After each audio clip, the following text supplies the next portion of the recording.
अगर दूसरे के बारे में नहीं सोच सकते तो अपने बारे में सोचो। और अब मियाँ बीवी ये सब ऐसे लड़ाई घर में रहेगी, इतना लंबा साथ आपको जीना। आदमी कहे जी नहीं जी मैं तो आदमी हूँ, पति परमेश्वर हूँ जी, जो मैं बोलूँगा वही होगा, तो घंटा होगा कुछ भी। एक टाइम आने के बाद भी ना, एक टाइम जब आता है ना तो बस बीवी कहती है भाई चल भाई हवा ही आने दे। फिर तो उसके लिए भी जैसे आप उसके लिए मायने नहीं रखते ना, हम मतलब मायने नहीं रखते। एक टाइम आता है ना, एक टाइम सहन शक्ति जब खत्म हो जाती है तो आप भी मायने नहीं रखते उसके लिए। फिर नहीं मैंने कहा भाई जाओ भाई जाओ, जहाँ जाना है जाओ, जो करना है करो, जैसे रहना है रहो, हमारे को बख्श दो भाई। सिंपल है, हमारे को बख्श दो, जो होगा वो ठाकुर जी की इच्छा, जो होगा प्रभु इच्छा।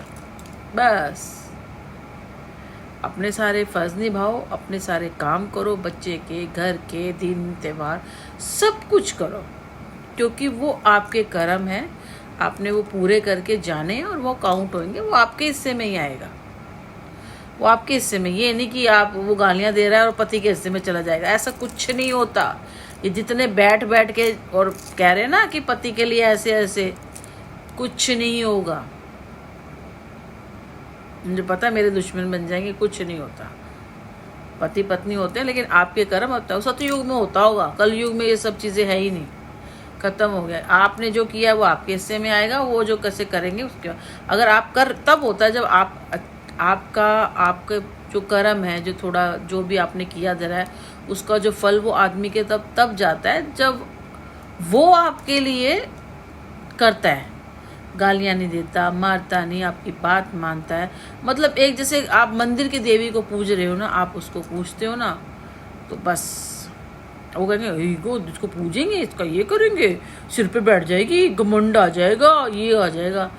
चाहे उस बेचारी में आए ना उसको, क्योंकि देखो बच्चों को देख रही है, इधर देख रही है, कहाँ से घमंड कर लेगी यार, उसके पट्टा ही भी नहीं है, कहाँ से घमंड करेगी। मेरे को तो ये नहीं समझ आता कहाँ से करेगी। और सियाना को हुआ है ना तो गू में गिरता है।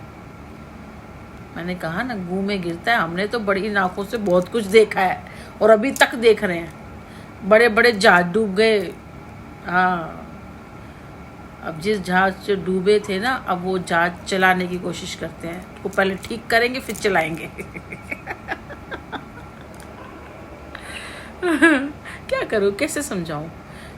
मैं 1-2 साल से समझा रही हूँ लेकिन नहीं समझ आई, मुझे कुछ समझा ही नहीं। इसीलिए अब देखो मेरा बेटा जैसे पढ़ नहीं रहा ना, काम कर रहा है, बहुत मेहनत कर रहा है।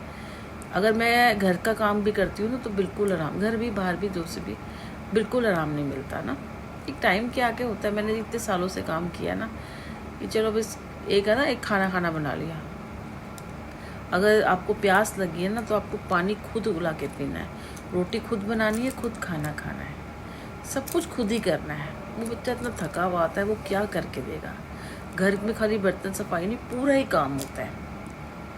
तो अगर आदमी हमारे साथ करते हैं ना तो अब जैसे मैं बता रही हूँ कि जैसे बच्चा मेरा पढ़ जाए और मेरे को थोड़ी आराम मिल जाए और मेरा कुछ ऐसा काम हो जाए कि अब इस इतना टाइम पे आने के बाद हाँ कुछ ऐसा काम हो जाए जो काम भी हो जाए और मेरे को उसमें अच्छा भी लगे। क्योंकि अब वो वाला काम नहीं करना, ये जो मेहनत वाला काम है। क्योंकि मैंने बहुत मेहनत करी है, 20-22 साल मुझे पता है मैंने क्या किया है।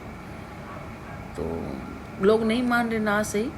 और शादी से पहले तो काम भी किया है, शादी के बाद दूसरा ये सब काम किया है, और अभी 2 साल से हुआ है तो काम कर ही रहे हैं। क्योंकि अब हर चीज़ तो बताने वाली नहीं होती है ना।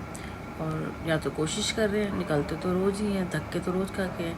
बसों में आज भी मैं बस में आई हूँ। मुझे द्वारका मोड़ जाना था, गोपी गार्डन के एक्सटेंशन किया ना। फिर मेरे को पहले तो मैं वहाँ PVR से ही ले रही थी बस, तो नहीं मिली।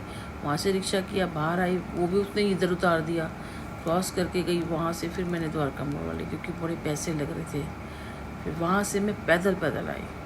आज मैं इतना पैदल चली हूँ, पसीने पसीने, एक बुरा हाल। जब घर में आती हूँ नहाती हूँ तब मेरी शोरी शक्ल नज़र आती है, वरना बाहर जाके तो इतना बुरा हाल मैं बता नहीं सकती। तो ये अगर कोई मेरे